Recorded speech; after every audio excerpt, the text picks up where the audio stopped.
Hey guys, so we're going to be talking about the Aryan religion, and to do that I need you to have this sheet. Mr. Whitmore should have given it to you. It says the Vedas at the top, and you have some blanks that you're going to fill in as we go through some notes. So let's talk about the Aryan religion. The Aryan religion was polytheistic. Their religion was based on the Vedas, which is a word that means wisdom. And the Vedas were a set of 4 texts that contained sacred hymns and poems, all of which were written in Sanskrit, which we talked about yesterday. Okay? And many of their hymns and poems were praising their gods, right? Now, the Vedas were passed down for centuries orally as poems and hymns that were memorized by the Aryan people. But around 1000 BC, they began to actually record the Vedas in Sanskrit, like I said earlier.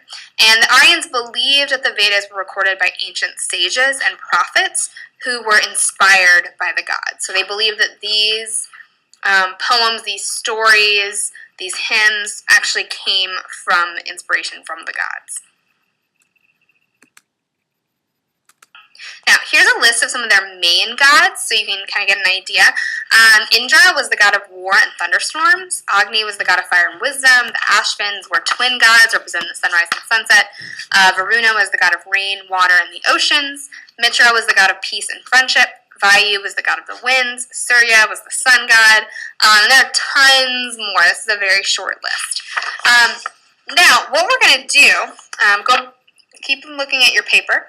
And once you're done with this video and everyone at your table is done with this video, you're going to turn back to here, all right, and you're going to answer the questions. Okay, first you answer the questions about what we just read, okay, and I want you to make some inferences based on what you just learned, all right, and then as you go through the packet, you're going to have some longer passages, either myths or hymns or prayers from the Vedas, okay, and you're going to answer questions about those myths or hymns or prayers, okay.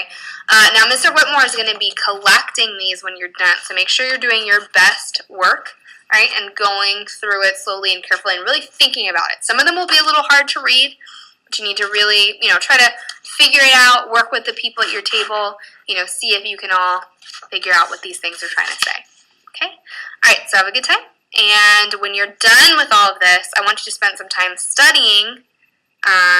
Mr. Whitmore will have a sheet for you to do after this, but after that you can study, work on your study guide, make flashcards, anything you want to do once you finish with this packet and the independent practice that will come after it.